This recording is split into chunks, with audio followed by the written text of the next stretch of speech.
குழந்தையே, ஒரு ஆத்மா உன் இல்லத்தை சுற்றி சுற்றி வந்து அழுது கொண்டிருக்கின்றது. என் குழந்தையே, அப்பன் சொல்வதை கேட்டு நீ பயம் கொள்ள வேண்டாம். அப்பன் என்ன சொல்ல வருகின்றேன் என்பதை நீ புரிந்து கொண்டால் நிச்சயமாக உனக்கு நல்ல தெளிவு கிடைத்துவிடும்.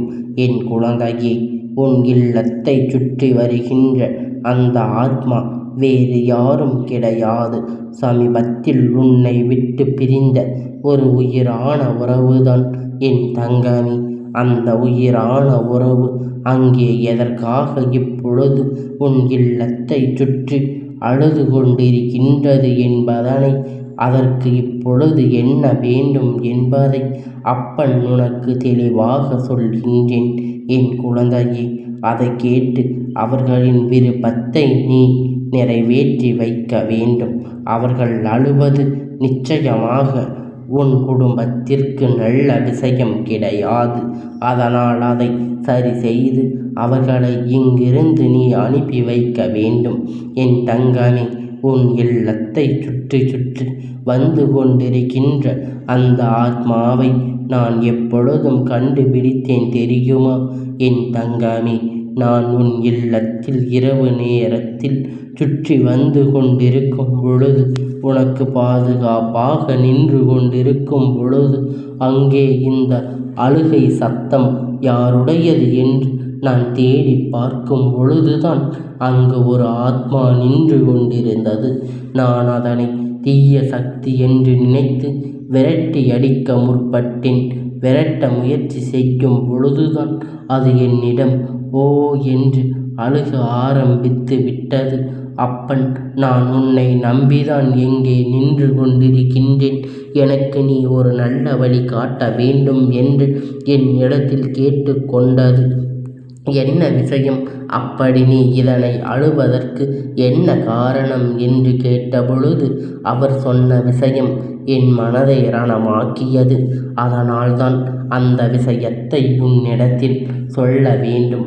ஏனென்றால் அவருடைய அந்த வேண்டுதலுக்கான தீர்வு உன்னிடம்தான் இருக்கின்றது.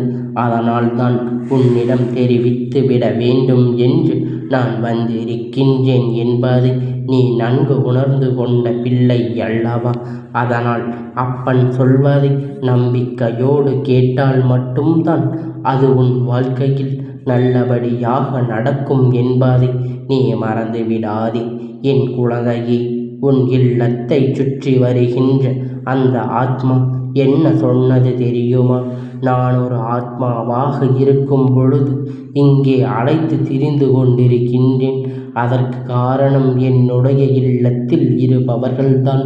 எனக்காக ஒரு இடம் அங்கே அமைக்கப்பட்ட பிறகு இவர்கள் என்னை நினைத்து இன்னும் அழுது கொண்டே இருக்கின்றார்கள். அவர்கள் என்னை அங்கே நிம்மதியாக இருக்க விடவில்லை. இங்கே என்னை இழுத்து வர செய்கிறார்கள். அவர்களுக்கு நிச்சயமாக நீங்கள் அதனை சொல்லி புரிய வைக்க வேண்டும். இவர்கள் பிரிந்ததில் எனக்கு மகிழ்ச்சி கிடையாது. ஆனால் இது வாழ்க்கையினுடைய யதார்த்தம் அல்லவா? நான் இனிமேல் மீண்டும் இவர்களோடு சேர்ந்து வாழ முடியாது. நான் அந்த நிலையை இழந்து விட்டேன். ஆனால் இவர்கள் என்னையே நினைத்து அழுது கொண்டு அவர்கள் வேலையை கொடுத்து கொண்டு இருக்கிறார்களே, அவர்களுடைய வேலையை இப்படி சீரழித்து கொண்டிருக்கிறார்களே, ஒரு மூலையிலேயே முடங்கி கிடக்கிறார்களே, அது எனக்கு மேலும் மன வருத்தத்தை கொடுக்கின்றது. எப்பொழுதும் என்னை பற்றியே நினைக்கும் பொழுது என்னால் இங்கு வந்து நிற்க முடிகின்றதே தவிர அவர்களுக்கு எந்த ஆறுதலையும் கொடுக்க என்னால் முடியவில்லை. ஆனால் என்னால் எனக்கென்று இருக்கின்ற அந்த இடத்தில் என்னால் நிம்மதியாக இருக்க முடியவில்லை. அது மட்டும் அல்ல, என்னுடைய பொருட்கள் சிலவற்றை அவர்கள் இன்னும் வெளியில் வீசாமல் வைத்திருக்கின்றார்கள். வெளியில் வீசிவிட்டால், வேறு யாருக்கேனும் கொடுத்து விட்டால் கூட நான் எந்த திசையிலும் செல்கின்றேன் என்று தெரியாமலேயே சென்று விடுவேன். மீண்டும் எங்கே நான் வரமாட்டேன். என்னை இப்படி கதற வைத்து அழ வைத்து விட்டார்கள். நான் என்னை எங்கேயும் நிம்மதியாக இருக்க வைக்க முடியாமல் இந்த இல்லத்தை நோக்கியே வரவழைத்து கொண்டிருக்கின்றது. அப்பன் என் மீது உனக்கு இரக்கம் இருக்கிறது என்றால் என்னுடைய குடும்பத்தில் உள்ளவர்கெல்லாம் உன்னை மலைபோல் நம்பியிருக்கின்றார்கள். அதனை நீ சொன்னால் அவர்கள் நிச்சயமாக கேட்பார்கள். நீ அவர்களிடம் சென்று என்னுடைய மனவேதனையை என்னவென்று சொல்லி புரிய வைக்க வேண்டும். என்னால் இங்கு இருக்க முடியாமல் அங்கே செல்ல முடியாமல் தவித்து நின்று கொண்டிருக்கின்றேன். இந்த மனநிலையை அவர்களுக்கு எடுத்து சொல்ல வேண்டும். எனக்கு என்னுடைய குடும்பத்தில் இருப்பவர்களை பார்க்க வேண்டும், அவர்களோடு பேச வேண்டும், அவர்களை கட்டிப்பிடித்து தழுவ வேண்டும் என்ற ஆசைதான். என்னுடைய அன்பினை அவர்களுக்கு கொடுக்க வேண்டும் என்று ஆசைதான். ஆனால் இது எல்லாம் நடக்காத காரியம் என்பது நான் நன்கு அறிந்து புரிந்து கொண்டேன். அவர்கள் மீண்டும் இந்த உலகத்தில் நான் பிறந்துவிட மாட்டேன் என்று எதிர்பார்த்து நிற்கிறார்கள். நான் இந்த உலகத்தை விட்டு சென்ற செய்தி பொய் என்று யாரும் சொல்லிவிட மாட்டார்கள் என்று அவர்கள் எதிர்நோக்கி நிற்கிறார்கள். அவர்களின் அன்பை பாசத்தையும் நான் புரிந்து கொள்ளாமல் இல்லை. ஆனால் எதுவும் செய்ய முடியாத நிலைக்கு அல்லவா நான் இருந்து கொண்டு இருக்கின்றேன். அதனால் என்னுடைய நிலையை உணர்ந்து அவர்கள் அடிக்கடி என்னை பற்றி சிந்திக்காமல் இருந்தாலே போதும். நானும் இங்கே நிம்மதியாக இருப்பேன். அவர்கள் அடுத்தடுத்து என்ன செய்ய வேண்டும், வாழ்க்கையில் என்னவென்பதை செய்ய ஆரம்பித்து விட்டாலே போதும். நிச்சயமாக நான் இங்கு சந்தோஷமாக மாறிவிடுவேன். அவர்கள் சந்தோஷமாக இருந்தால்தான் என்னாலும் இங்கே நான் சந்தோஷமாக இருக்க முடியும். அவர்கள் நிச்சயமாக அவர்களுக்கு இருக்கின்ற திறமை இப்படி முடங்கி போகாமல் எல்லாவித தைரியத்தையும் நான் அவர்களுக்கு கொடுத்திருக்கின்றேன். அதை மீண்டும் வெளிக்கொண்டு வந்து அவர்கள் நல்லபடியாக இந்த உலகத்தில் மற்றவர்கள் முன்னிலையில் வாழ்ந்து காட்ட வேண்டும். நான் இல்லை என்றால் ஏதோ இந்த குடும்பமே இல்லை என்று போன்ற உணர்வினை நிச்சயமாக யாருக்கும் கொடுக்கக்கூடாது. அவர்கள் இல்லை என்றால் நாம் நிச்சயமாக நிமிர்ந்து நிற்போம், சந்தோஷமாக வாழ்ந்து காட்டுவோம்.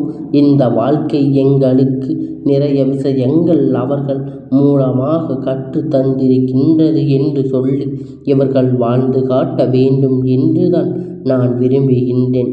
அதனால் என்னுடைய ஆசைகளை நீங்கள் அவர்களுக்கு தெரிவித்து என்னை இந்த சூழ்நிலையில் இருந்து விடுதலை செய்யுங்கள் என்று என்னிடம் கேட்டுக்கொண்டது என் தங்கமே.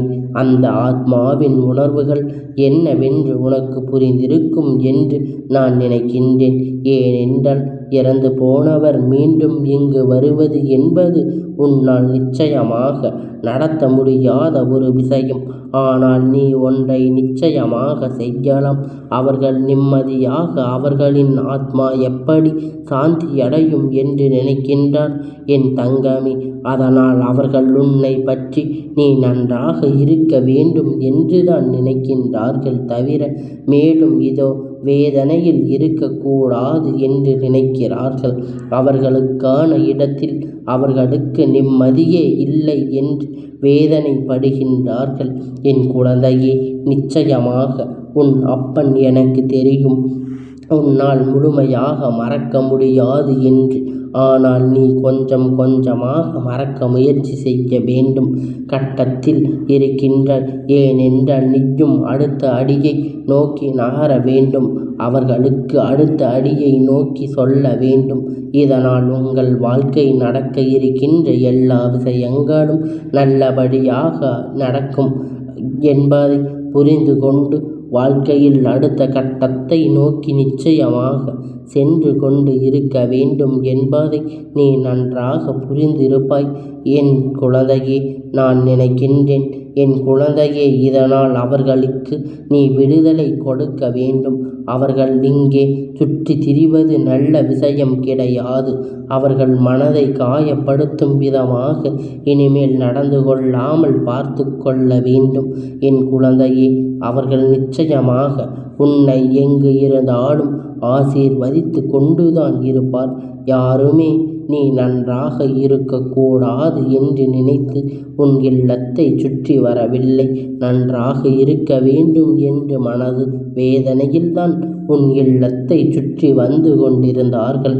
என் குழந்தையே, நீ அதை புரிந்து கொண்டால் நிச்சயமாக இனி ஒருபோதும் கஷ்டம் என்பதே இல்லாமல் போய்விடும். நிச்சயமாக எல்லாவற்றிலும் நீ கவனமாக இருக்க வேண்டும். அவர்களை நிம்மதியாக இருக்க வைக்க வேண்டும். நிச்சயமாக அதை குறைத்து கொண்டால் அவர்கள் மன நிம்மதி அடைவார்கள். நீங்கள் வாழ்க்கையில் முன்னேறுவதைக் கண்டு அவர்கள் சந்தோஷமடைவார்கள் என்பதை நீ புரிந்து கொள்ள வேண்டும். இந்த அப்பனுடைய ஆசீர்வாதம் எப்பொழுதும் முழுமையாக கிடைத்து கொண்டே இருக்கும்.